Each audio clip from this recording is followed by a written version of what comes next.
On February 19, 2024, officers respond to a family dispute that spills outside an apartment building and ends with a single gunshot.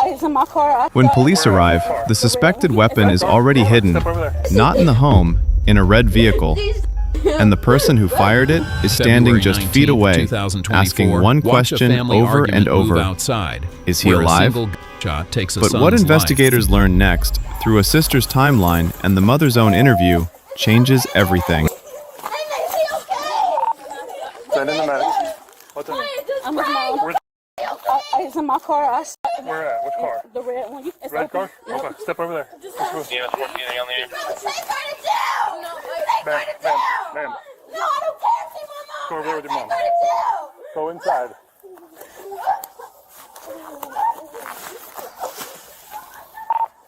I got one down out in front. The mom's out here with me.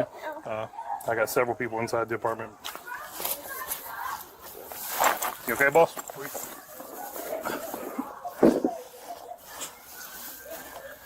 Where you?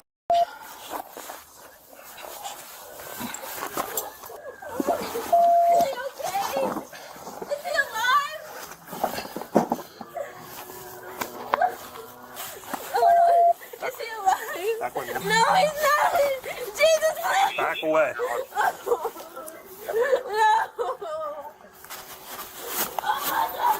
Hey, the mom's over there. Scare her. Lady in a gray t-shirt. That's mom. Go ahead and scare her. No, gray t-shirt. 40-something-year-old lady. You see her? Mom was walking right there. That's fine. That's mom. Somebody supposedly in the red vehicle over there. I've not cleared the apartment upstairs yet.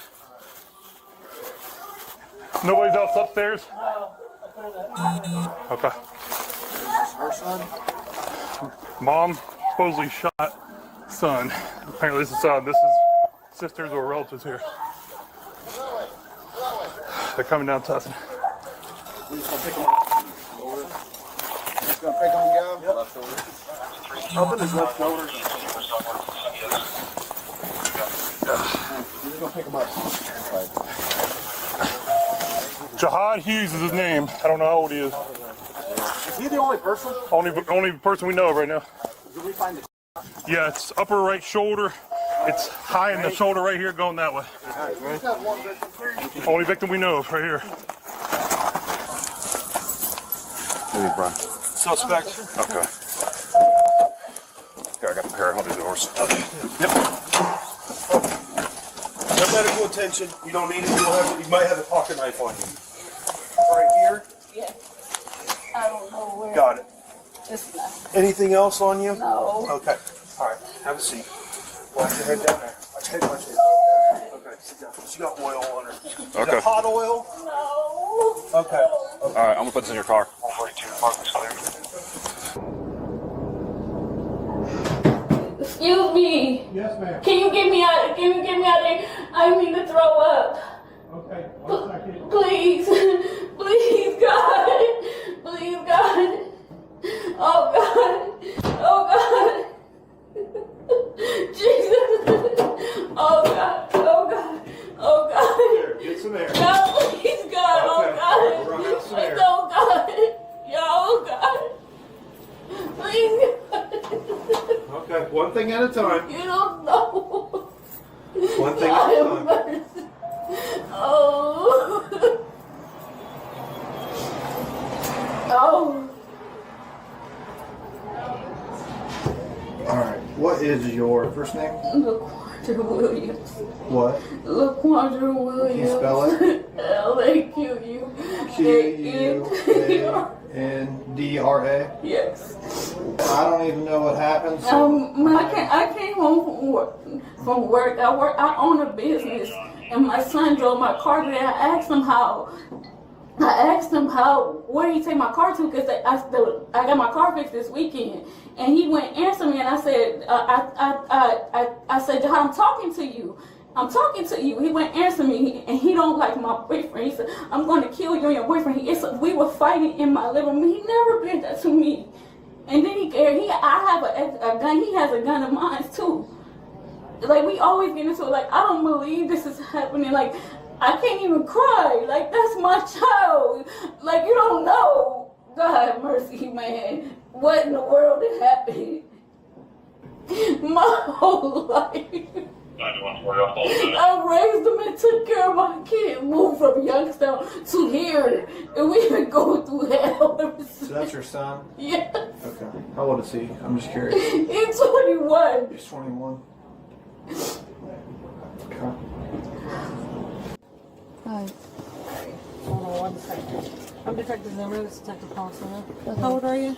I'm 20. 20? Okay. Yeah. And what happened today? So I was in my room when everything was happening at first until it started getting bad. My sister started screaming my name. So I was like halfway going to sleep and I just heard my mom coming in the house screaming like about her car. Cause my brother, I had just wrecked my car, so my brother been driving us to school in her car because he didn't want to drive his car. Mm-hmm. So he drove her car earlier, and she came back in the house like, Jahad, what's wrong with my car? But I'm sure it's nothing wrong with her car because she just be like kind of crazy. She has like diagnosed issue? No, it's not diagnosed, but it needs to be. Okay. So, she came in the house and she was yelling at him, and Jahad What's his name again? His name is Jahad. Jahaad. Okay. So she's yelling at him. How old is he? He's 21. 21. Okay. Yeah. So she came in the house and she was yelling at him, and he wasn't responding to her because when my mom get to yelling at us, like, we don't respond because if we start yelling back, she's gonna escalate because she has a real record of like us. I'm not gonna lie. Okay. So like we just don't respond to her when she yelling. Like we wait till her to stop yelling when it escalates and then talk. So Jahad wasn't responding at all. So she started trying to take his I guess she was trying to take his AirPods out of his ear. Well, that's what he told me because I wasn't in there for that. But I was after I asked him like what happened after she was outside. Hold on, let me get to it. But I had asked him what happened. She was trying to take his AirPods out of his ear, and he wasn't letting her, and she started trying to hit him. Mm-hmm. So that's when it escalated in the kitchen. Then she had got the knife because Jahad was like pinning her down, like wasn't letting him, and you know she was getting mad because he was blocking her hits. So she had grabbed the knife and she was trying to. So we trying to get the knife away from her. Did you see that part? Yeah. Okay. So we were trying to get the knife away from her because she was trying to stab him. So my brother kept telling me to like get back. And Jahad, the one that shot. So like he told me to step back, so I stepped back. And after he got the knife away from her, she was trying to grab more stuff, but I ended up grabbing the knife because we have the knife, you know, multiple knives up in that stand thing. So she was trying to grab that, so I grabbed it. And she was trying to grab our little coffee holder to throw it at him, but I grabbed that too. So she was trying to him after he had ended up getting the knife away from her. She was still like trying to punch him and stuff like that. So he ended up slamming her on the floor and like pinning her to the ground so she can stop. And afterwards, after he was pinning her down, he was just telling her like, I'm not a little boy. You're not gonna keep putting your hands on me. And then after he had ended up letting her get up, so she went downstairs to grab her gun. And I didn't let her. She was walking back upstairs, but I didn't let her come upstairs. I locked her outside. Okay, so she came outside to get her. She went outside, and that red truck over there by the two gray Impalas, that's her car. Okay. And she went to go grab her gun, and then she was walking upstairs, but I wasn't gonna let her shoot him, so I locked the door from her. I locked her outside, and hold on, I'm talking really fast. But I locked her outside, and she was screaming like she was just trying to get in the house, like give me my phone or give me my keys. But she already had her keys, so I just wasn't letting her in the house. So Jahad, the reason why he ended up outside, because he was trying to leave. Do you see his bags over there? His bags are probably on the floor. Where at? Over there where she shot him. Okay. Which car is hers? The red car all the way at the back between the GMC two down there at the Impalas. end. Yeah. So Jahad was trying to get his stuff to leave. Like he wasn't even trying to go do nothing. He was leaving. Mm-hmm. So he had his bags and everything. And I was telling him not to go outside, but he didn't think. Of course, nobody gonna think their mom was about to shoot them. Mm-hmm. So he went downstairs anyways as he was trying to leave. And when he went outside, I heard the gunshot. He was like, ah, and then I seen him from the balcony on the floor. And she was trying. Did you see him get shot? Or No, I heard it. You just heard it? And I went out to the balcony, like I was by the door when I heard the gunshot because I was still holding the door locked. Uh-huh. Yeah. So when I heard the gunshot, I ran to the balcony and I see him on the floor. And she was like trying to. Oh, you were in the balcony here? The balcony, yeah, right there with the 2 chairs. Yeah. So you ran out there and you saw? I saw him on the floor, and she was trying to help him on the ground. The concrete. The pavement. Like, where was he exactly? Do you want me to get out? Well, just kind of tell me, like straight. Like in front of those 2 cars right there at the end. Okay. Yeah. And she was trying to help him and stuff, like, I don't know what she was trying to. She looked like she was trying to help him, even though she shot him. Alright, you can take a seat back there for me. Put the jacket over or something. The jacket has been searched, something in that as well. So just the 5th, no ID. Okay. Thanks for hanging around. Oh, no problem. Sorry, you got stuff That's on alright. you.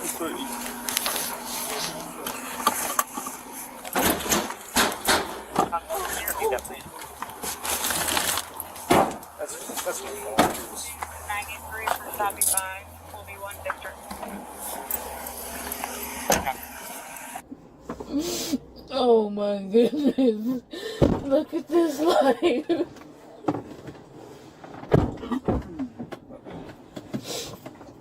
Do y'all know anything about my son? No, we don't, unfortunately. As soon as we get an update, we'll let you know.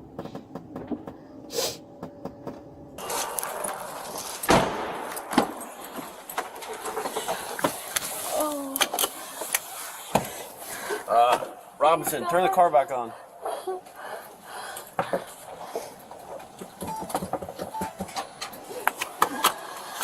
Alright, you're good. Oh, Is there anything I can do to help you? no, please get the shoulder. Okay, step this way for me. Going around the back and then you follow that other officer right here.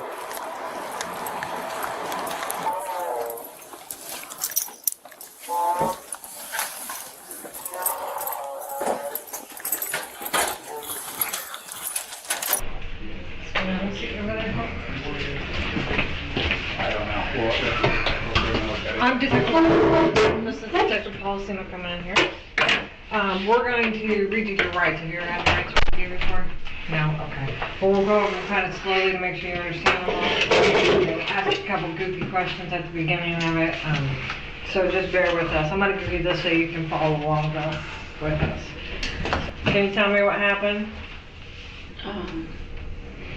So I came home early in between my 2 clients, and Jai used my car, and I asked him where he took my car at, because he took my car to like the shop and left it there. And I said, well, how long did you leave it there, and what did they do? My car's not riding away, I just got my car fixed. So he wouldn't answer me. So I walked back to the room and I went back into the living room where he was at, and he got up to like grab his stuff, and I said, I'm talking to you, answer me. And so I threw a glass, but it went over to his head like a candle, but it went over his head. It didn't touch him. And then he grabbed me up and threw me in the living room, which was something he never ever done. And we have had arguments, but he never ever put his hands on me ever. And I was trying to get him off of me. I was getting a knife because I know, like, he's stronger than I am, way stronger than I know. And out of impulse, like, I shouldn't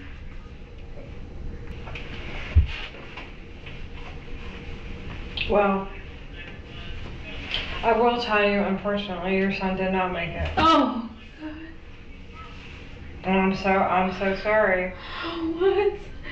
They worked on him for at least close to an hour. But he didn't survive his injuries. Take me. You can take me. I don't deserve that. He didn't either. Yo.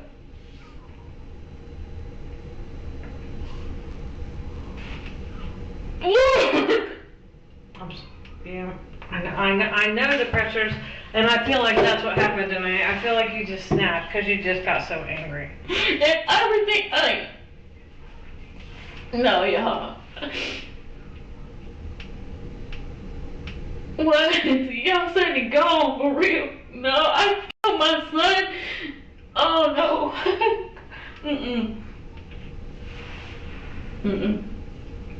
not going to believe that.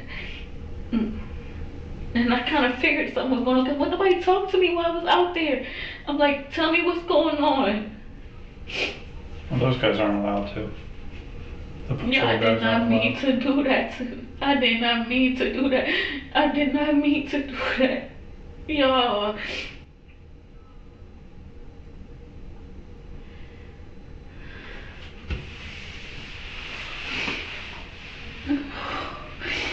Man.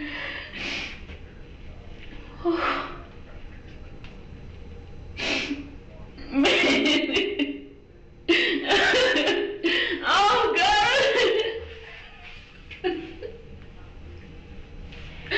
Oh. So, Jesus have mercy on me.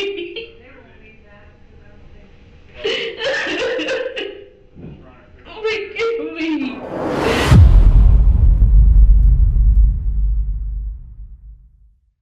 All right, take a breath. What you just watched is one of the hardest kinds of body cam cases to process, because there's no outside threat here. This is a family conflict that escalates step by step until a single decision becomes irreversible. Before we break it down, this is a real case involving a real death. This breakdown is for understanding what led to the outcome, not to sensationalize it. And because we're only seeing parts of the full investigation, I'm going to keep this analysis neutral and stick to what was said on camera. And stay with me, because at the end, I'm going to point out the one stop sign moment that shows up in a lot of cases like this, and the 3 warning signs that often appear right before a family argument turns dangerous. Here's the timeline as it appears from the footage and interviews. Step 1.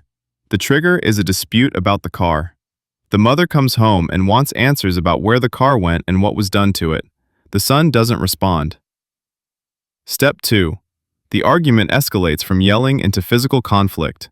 In the witness account, the mother attempts to remove the son's AirPods and starts swinging. That leads to a struggle in the kitchen. Step 3.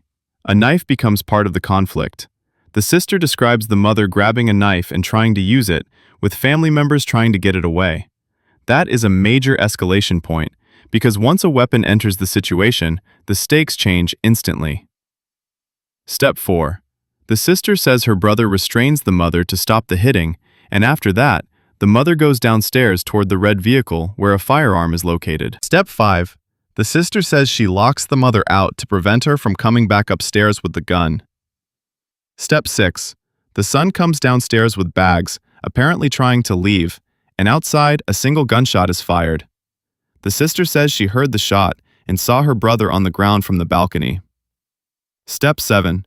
Police arrive. The weapon is reported to be in the red car, and officers secure the mother.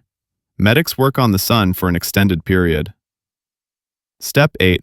In the interview room, the mother gives a formal statement, and then the detective informs her that her son did not survive.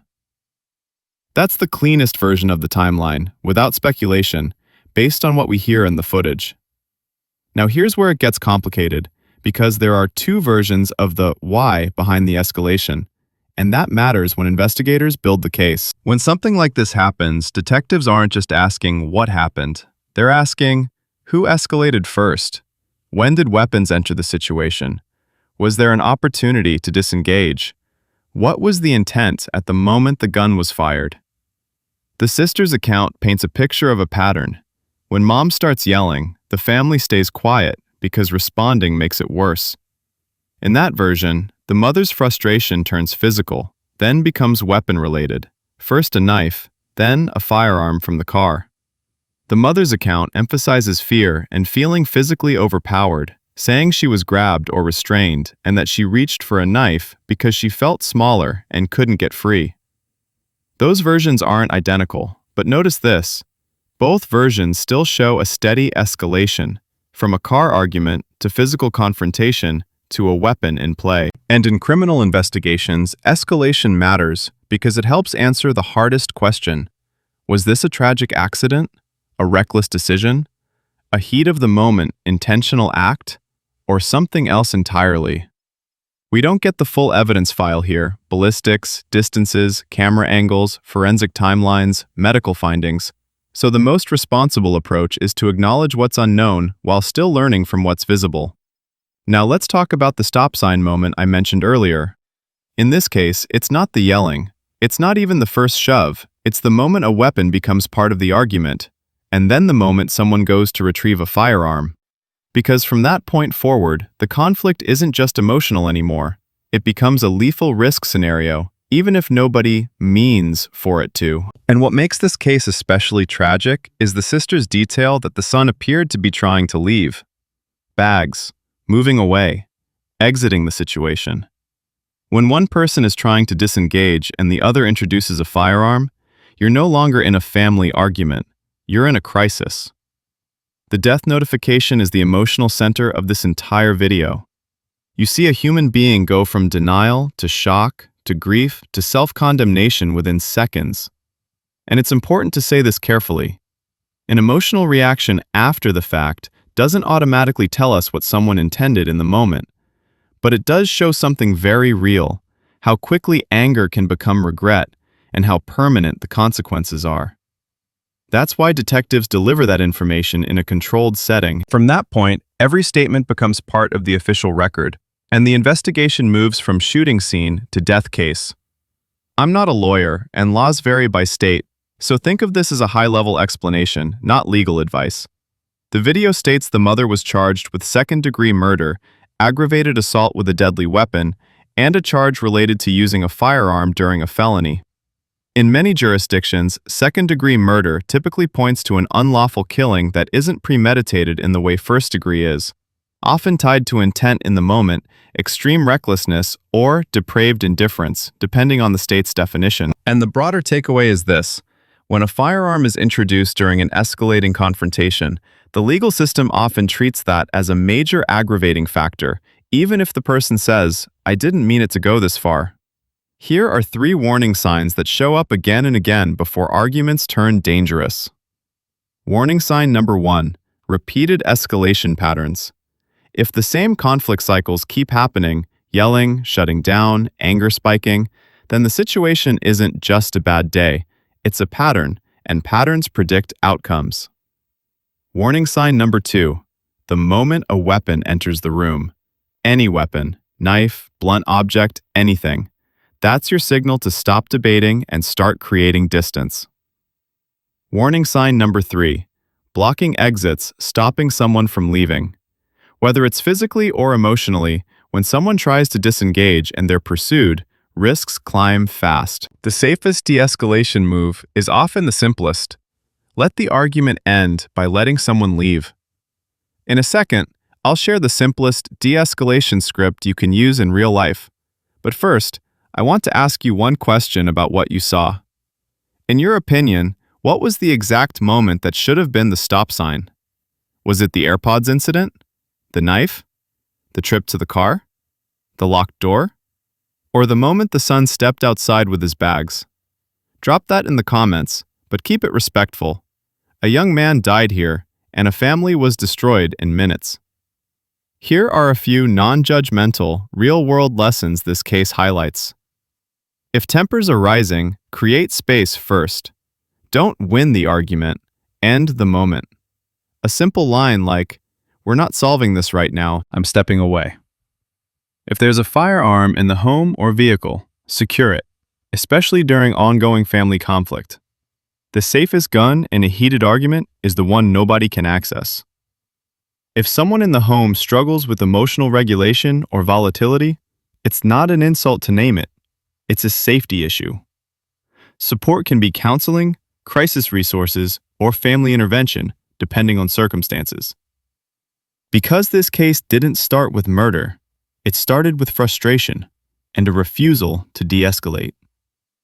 If you watch these videos for learning, how fast situations shift, what officers look for, and how small choices become major consequences, hit like. It helps this channel reach more people who want the story told clearly, not sensationally. And if you want more case breakdowns with clean timelines, neutral analysis, and the real-world lessons that come out of these body cam incidents, subscribe to Bodycam Stories and turn on notifications. Because in the next case, we're looking at another family dispute where the "I'm leaving" moment should have ended everything. But one decision pulls the argument right back into danger. Thanks for watching. Please take care of yourselves and the people around you. And remember, when anger rises, distance is safety, and seconds matter.